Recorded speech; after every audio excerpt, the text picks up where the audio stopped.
Hey everyone, Firescale Audiobooks here. If there's a novel you'd love to hear more of, you can support us on Patreon or Ko-fi. Depending on your tier, I'll make extra parts just for the stories you're most excited about. Usually I can only upload 4 to 5 parts of each novel, but with your support we can go beyond that. And of course, don't forget to hit subscribe. It helps more than you know. At this moment, Ao Wu was extremely anxious. He wished he had 4 more legs to travel faster.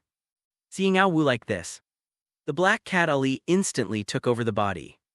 Its speed far exceeded human limits. It was as fast as lightning. Although Ali's ability couldn't last too long, it should be enough to find the altar where the evil spirit was. But misfortune never comes singly. When Ao Wu was only 1/6 of the way from the finish line, the terrifying perverted hunter ghost sensed them once again and was giving chase at an extremely fast speed. At this moment, Ao Wu and the black cat Ali seemed to sense the danger, and their speed increased even more. Ao Wu, I suddenly have a very bad feeling. I feel like something dangerous is getting closer and closer to us. Sabi. The black cat Ali's pupils suddenly shrank to the size of pinpoints, and he began to let out threatening growls. Ali, I've noticed something. The perverted ghost hunter can't check our location at any time using the handkerchief. There's a time interval between his checks. Otherwise he would have caught up by now, so don't be afraid. We'll definitely reach that evil spirit's territory before he catches up. Once we get there, we'll be safe for now. Ao Wu kept comforting Ali, who was overly nervous due to being frightened. What are you saying, Meow? Do you think I'th mighty King Ali would be afraid of a little Karami? You must be joking, Meow. The proud black cat Ali was still putting on a brave face. But Ao Wu had already seen through its act. Oh. Give me your body and I'll lend you my abilities too. Now that you mention it, I really am feeling a bit tired. Can you take over for me? I need a rest, Meow. Black cat Ali decisively gave up her body and ran away. More than half of the 24 hours had passed, and it was now pitch black in the forest of fear. It was pitch black. Not a sound could be heard, not even the chirping of insects or the calls of birds. The silence was terrifying, utterly despairing. Something's not right here, it's eerily quiet. There must be something terrifying up ahead, Meow. The black cat Ali suddenly appeared on Ao Wu's shoulder and immediately said something that could shake the morale of the army. We're not far from our destination. I can't afford to be distracted right now, don't talk to me. Bang! Before Ao Wu could finish speaking, a bullet grazed his scalp and cleaved a tree as thick as a bowl in two. Damn it! This guy who has no sportsmanship is like a persistent ghost. Strands of hair drifted down from midair. The treacherous hunter's insidious shot nearly blew his head off. Holy crap! That perverted hunter ghost has evolved into Voldemort the Sixth One. Meow! The black cat Ali covered its mouth with its paws in fear and secretly observed its surroundings. Ao Wu hid behind a towering tree, secretly took out a blood-stained handkerchief, and examined the map. The altar of that evil god and demon is not far from here. It seems we have no choice but to fight. Ao Wu gritted his teeth, a ruthless look appearing on his face. But the enemy is in the open and I'm in the shadows. This is far too dangerous. Once he catches me, even if you have a way to restore your life force, you won't be able to hold out, Meow. A look of worry appeared on black hair Ali's face. Fortune favors the bold, we rely on courage and thrills. Of course, if there's even a sliver of luck, that would be even better. After saying that, Ao Wu lay prone on the ground, high streamlined muscles tense, showing a hint of explosive power. He was waiting for the right opportunity, now. A glint of light flashed in Ao Wu's eyes. He was about to dart out when a dark figure was faster than him. She ran in the opposite direction from Ao Wu. The weeds and branches she stirred up giving her away. Just then the perverted hunter ghost, who had been lying on the ground like Voldemort, suddenly appeared. Seeing the location where the monstrous hunter was hiding, Ao Wu felt a chill run down his spine. This guy was only about 50 meters away from Ao Wu. If he had actually rushed out just now, he would have been almost certainly dead. Watching the fleeing shadowy figure, the perverted hunter ghost unleashed a torrent of shotgun fire, breaking and destroying countless trees. Yet the figure remained remarkably agile, unharmed. A terrifying rage flashed in Ghost's eyes as he vanished in a flash. Seeing that someone had lured away the perverted demon hunter, Ao Wu did not hesitate. Seizing this once-in-a-lifetime opportunity, he quickly headed towards the altar of the evil god and demon. Holy crap, you're pretty popular. Someone actually risked their life to lure away that perverted hunter. Honor for you, meow, the black cattle sat on Ao Wu's shoulder, its face full of disbelief. That's not a person, it's a ghost. To be precise, it's Cheng Yi. That woman is really something. I only helped her once, and she's already saved me several times. But now that I think about it, her appearance might also be part of the rules of the supernatural tales to balance the difficulty, and also a way for us to survive. As Ao Wu spoke, he cautiously and quickly advanced. Holy crap, a beautiful female ghost actually likes you. I'm not having it, I'm absolutely not having it. I'm still single. And you guys are already showing off your love. This is worse than killing me, meow. The black cat Ali lay on his shoulder, howling in pain. You're a classic case of being afraid your brother will suffer, yet also afraid your brother will drive a Range Rover. Ao Wu was completely speechless after being left speechless by Ali. The road ahead revealed another dense forest. But all the trees in this forest were dead, the bare branches, devoid of leaves, resembled the outstretched arms of the dead, gazing up at the dark and oppressive sky, emitting desperate and resentful roars and cries. Quack quack quack. Holy crap, Ao Wu, evil gods and demons are coming. Let's run, meow, the black cat Ali was so frightened that it vanished into thin air. Ao Wu shook his head helplessly. That's just a crow. You're a disgrace to the cat world. You're even more cowardly than a mouse, indeed. Many crows with gleaming green eyes kept circling above these withered trees. Emitting mournful cries, Ao Wu walked through the twisted, decaying trees, and a strange altar made of stone slowly appeared before him. The stone altar was arranged in a stepped pattern, with a stone house-like structure painted with distorted eye patterns on top. That eerie eye symbol again, it really is everywhere. But what is it trying to tell me? At this moment, Ao Wu was completely baffled. The altar was surrounded by even more bizarre and twisted dead trees. Hanging from the dead trees were many hemp rope loops, each with a mummified corpse dressed in coarse cloth hanging from it. These mummified corpses swayed in the wind like eerie wind chimes, looking particularly frightening. Ao Wu bravely walked forward, when suddenly he noticed that the mummified corpses hanging from the ropes had opened their gray-white eyes and were now staring intently at him. What the hell are you looking at? Look again and I'll gouge your eyes out. Ao Wu spoke threateningly to the most ferocious-looking of the mummified corpses. But this ferocious mummified corpse was clearly defiant. It bared its teeth and claws, radiating its terrifying aura as a powerful figure. Seeing his arrogant demeanor, Ao Wu silently took out the soul-suppressing baton from his magical pocket and handed it to his left hand. At the same time, the ghost silk bracelet on his right wrist spun wildly, emitting a faint buzzing sound. The chilling ghost silk was poised to strike. Upon seeing this, the previously arrogant and terrifying mummified corpse's ferocious expression instantly froze on its face. Then it did something that utterly astonished Ao Wu. His fierce expression instantly softened, and then he slowly closed his eyes, constantly spinning his body, using centrifugal force to turn his back to Ao Wu. That's right, he chickened out. Seeing this ferocious creature, the other terrifying mummies cowered, and they followed suit. Some pretended to pick their noses, some pretended to whistle and observe for 4 days. And even more outrageous, 2 mummies hugged each other and danced an aerial tango. In short, not one of them dared to look Ao Wu in the eye. Ao Wu, something's not right here. We're still in the world of supernatural tales, meow. Seeing Ao Wu's domineering aura and the opportunity to show off, the black cat Ali couldn't resist popping up. HMPH, you're smart to know what's good for you. Ao Wu knew when to stop and didn't actually intend to use the soul-suppressing baton to beat the mummies. After all, this tool only had one chance to be used, and he couldn't waste it on little Karami. Ao Wu, I don't quite understand. Why don't those mummified corpses who hanged themselves from the southeast branches come down and attack you? Meow, the little black cat Ali had a big question mark on its face. It's probably because of this thing in my hand after all. I'm considered an important guest of their master. Ao Wu pulled out the blood-stained, tattered handkerchief from his magical pocket and waved it around. The live stream of the rules talks erupted in uproar when the terrifying mummies actually gave way to Ao Wu.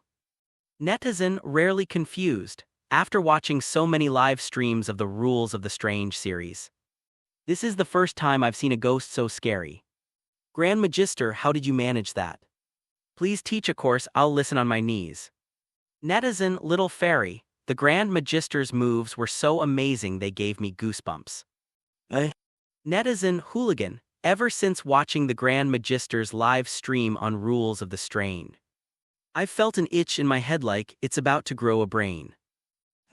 Netizen, fox, a mysterious man from the east has even made Satan and the devils tremble and retreat. Could he be the son of God? Ao Wu's outstanding performance in the Tales of Rules has made countries around the world even more wary of him. Under such a grim situation, a shocking conspiracy targeting Ao Wu is also quietly brewing.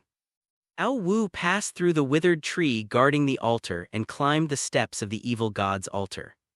As soon as Ao Wu took his first step, the simple altar suddenly transformed into a magnificent palace. Seated on the palace throne was a cold and aloof queen whose face was obscured. On either side of the palace stood priests in white robes, their faces filled with piety and fervor, chanting prayers that were inaudible. As Ao Wu approached the top of the altar, the inaudible prayers began to lose their sacredness and turned into insane babbling, sending chills down the spines of those who heard them and instilling an indescribable fear. Wake up, Ao Wu, she's trying to corrupt your mind. Pull yourself together, concentrate, meow. Whether the Black Cat Ali was genuinely worried about Ao Wu's safety or settling a personal score, it swung its little paws around, delivering over a dozen powerful blows. Whether it was the lingering effects of the moonlight coffee or the powerful aura of the Black Cat Ali, Ao Wu instantly regained his senses, looking around again. He saw no longer any magnificent Palais-Shali followers or aloof queen, only a field of white bones and endless darkness. Giggle giggled. A sudden sound of teeth chattering rang in Ao Wu's ears. This caught Ao Wu completely off guard. He felt a chill run down his spine, and the hairs on his body stood on end in the darkness. He could feel something bringing a foul-smelling, ugly face close to his own, suppressing his extreme fear. Ao Wu quietly reached into his magical pocket, took out a flashlight and then held it to his chin. An orange-yellow light shone upwards onto Ao Wu's wickedly grinning face, making him appear even more terrifying than the evil god or demon beside him. Surprise here. I'm from the community's warmth delivery team, Ao Wu. His face, illuminated by the flashlight beam, stared at the hideous female evil spirit for over 10 seconds, creating an extremely awkward scene. Interesting. Interesting, you are quite an interesting human being. Would you be interested in being my spokesperson on Earth? The female evil spirit with 2 horns on her head looked at the somewhat comical Ao Wu with an expression of great interest. Sorry. I've already made a vow that I will only carry salt for myself in this lifetime. If I carry it for others, I'll charge you. Ao Wu spoke with righteous indignation. Ao Wu, don't tease her. If she gets impulsive and kills us, we're all doomed, meow. Black Cat Ali trembled with fear at Ao Wu's outrageous actions. The terrifying evil god and demon who had been teased suddenly turned cold and cursed as be. I actually got called an idiot by an evil god or demon. I'm completely defenseless, totally defenseless. At this moment Ao Wu was devastated. That's it. This is nothing like the ruthless evil god I imagined, meow. Black Cat Ali was so shocked his jaw dropped. Ao Wu's expression gradually became solemn, as if something had been verified. Alright, the handkerchief dropping game is almost over. Now it's time for you to hand in your task. Here's the handkerchief. You're starting the second phase of the game. Don't worry, I'll go easy on you in the second phase. The voice of the female evil spirit suddenly became extremely soft and seductive, making it irresistible to listeners who wanted to succumb to its charm. A glug glug sound came from the darkness. What are you doing? the terrifying malevolent god or demon. His face contorted with resentment asked in a cold voice. Sorry, sister-in-law, I don't like women who are too watery. I'll have some coffee to calm down, as Ao Wu spoke. He downed half a bottle of moonlight coffee in one go. As for why he didn't finish it all, it was because he couldn't bear to waste it. This was good stuff. And there wasn't much left, only this 1.5 bottles. Kid, you've completely enraged me. The ugly female evil spirit was enraged, so what? If you're not happy, come and hit me. While picking his nose, Ao Wu shone the beam of his flashlight on the female evil spirit. Looking extremely arrogant, roar. The hideous evil god and demon opened its blood-red maw and roared at Ao Wu with a deafening roar that nearly deafened him. Slap! A crisp sound rang out. And Ao Wu and the evil god and demon stood frozen in shock. How dare you hit me? The evil god and demon covered their cheeks, their eyes wide with astonishment and disbelief. Sister-in-law, I'm so sorry, it was just a reflex. Please forgive me this time, you're so kind. Ao Wu looked at his right hand, which had just slapped the evil god and demon, with a surprised expression. Who are you calling older sister-in-law? Call her beauty, you idiot, you deserve to die. You deserve to die, I'll kill you, I'll kill you. I'll make you die in the most painful way. The terrifying female evil spirit suddenly became hysterical, jumping around repeatedly in front of Ao Wu, constantly muttering vicious curses. Rules of the strange global livestream room. Netizen Wasteland King, the Archmage is a guy you can get along with. If there's a ghost who's really going to fight. Netizen Cooking Dumb, what's the big deal? I did that 18 years ago. And I'm still living a comfortable life after being reincarnated. Netizen Meow Meow Meow, have you guys noticed something's off? This ghost doesn't dare harm the Archmage. Does he have some kind of protagonist's halo protecting him? Netizen Li Chunggang, if he dares to touch a single hair on the Grand Magister's head, I'll immediately open the heavenly gate and slaughter him without leaving a trace. The person upstairs is just bragging, verdict confirmed. Just as the viewers in the Rules of the Strange Tales live stream were having a heated discussion, the terrifying evil god suddenly grabbed Ao Wu by the collar, scaring Ao Wu into breaking out in a cold sweat. Time is running out, hand over the handkerchief now. Do you want to die? The terrifying evil god and demon glared fiercely at Ao Wu. Ao Wu, however, was not afraid at all. He calmly grabbed the evil god and demon's hand and pulled it off his collar. What's wrong? Are you in a hurry? I'm not in a hurry. I'll just watch how you die. The terrifying female evil spirit shrugged nonchalantly and said, Hey, stop pretending, after testing you for so long. I've finally come to a conclusion. Without the handkerchief, you have absolutely no offensive power. Nor can you attack me. This is the rule binding you and also protecting me. As Ao Wu spoke, he shone his flashlight on the terrifying female evil spirit.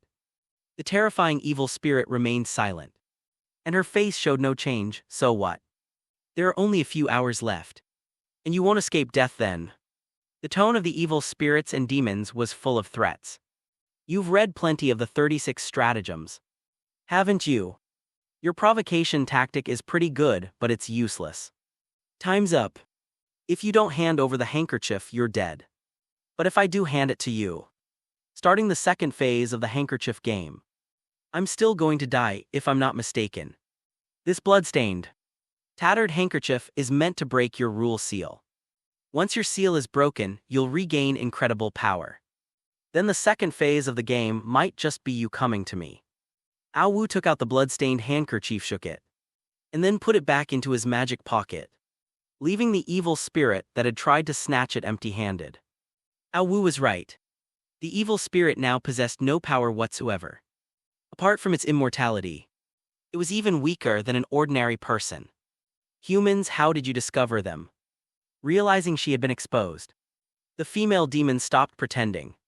She calmly walked to a chair made of bone, sat down, and looked at Ao Wu with a wicked smile. Of course, it was all probing speculation and observation. Since entering this altar, you haven't used any abilities other than corrupting me with mental illusions. Also, when I show my flashlight on you several times,